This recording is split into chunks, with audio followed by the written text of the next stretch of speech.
중국 해외법인을 이미 설립한 기업들과 이야기를 나눠보면 문제는 대부분 설립 단계에서 발생하지 않습니다. 중국 법인 설립 절차는 비교적 명확하고 예상 범위 안에서 끝나는데요. 하지만 운영이 시작된 이후 현지 국가에 맞는 보고 체계, 자금 흐름, 세무 정합성에서 큰 차이가 벌어지죠. 결국 해외 진출을 시작할 때 법인들이 경계해야 하는 건 현지 사업을 위한 설립 이후의 구조입니다. 대부분의 기업은 법인 설립을 완료한 뒤 세무, 회계, 자금, 인력을 각 영역별로 분리하여 운영합니다. 그래서 초기 해외 법인의 매출이 발생하기 전까지는 문제가 드러나지 않습니다. 하지만 해외 매출이 일정 수준을 넘는 순간 구조적 충돌이 발생합니다. 해외 법인의 구조적인 문제는 크게 세 가지로 볼 수 있는데요. 첫 번째 충돌은 해외 법인과 기존 국내 법인 간의 세무회계 기준 불일치입니다. 현지 기준 재무제표와 한국 법인 간의 연결 기준 재무제표가 동일하지 않은 경우인데 이 차이를 사후 조정 방식으로 맞추기 시작하면 조정 과정이 반복되면서 누적되기 쉽습니다. 이건 단순한 회계 기술의 문제가 아니라 보고 시점이 늦어지고 숫자의 확정성이 떨어지기 때문이죠. 두 번째 충돌은 해외 법인의 자금 흐름입니다. 예를 들어 해외에서 발생한 이익이 현지에 유보되는지, 배당으로 이전되는지, 그리고 이전 가격 구조로 한국에 이동되는지 이 모든 것들이 처음부터 설계되어 있지 않으면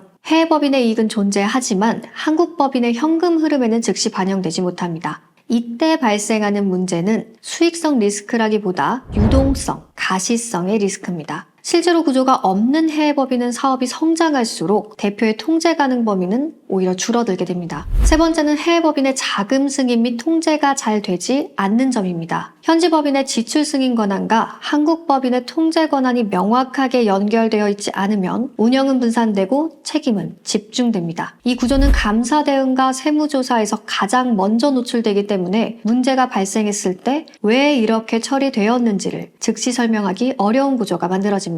즉, 회사의 리스크가 점점 커진다는 의미입니다. 방금 말씀드린 세 가지는 해외로 진출하는 국내 법인들의 선택사항이 아닙니다. 해외 법인이 일정 규모 이상으로 성장하면 반드시 정리되어야 할 구조입니다. 그런데 단순 설립 구조에서는 이 요소들이 각각 다른 시점에 다른 기준으로 다른 외부 전문가에 의해 관리됩니다.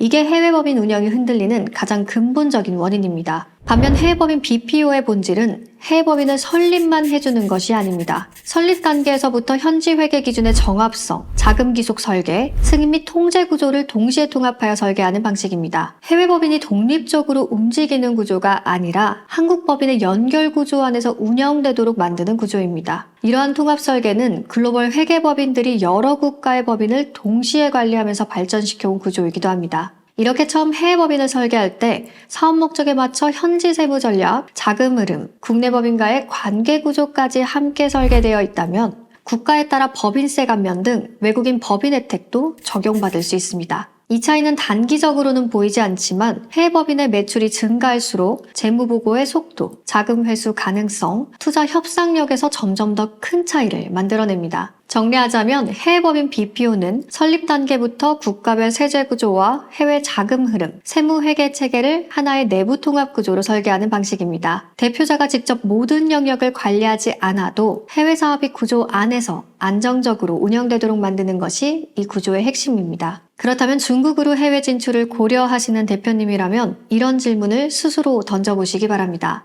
우리 법인의 해외 진출은 설립 이후의 내부 구조까지 정확히 준비되어 있을까요? 많은 대표자들이 해외 진출 과정에서 겪었던 구조적 문제를 처음부터 설계 단계에서 정리하는 방식이 해외 법인 BPO라고 볼 수 있습니다. 오늘도 영상 봐주셔서 감사합니다.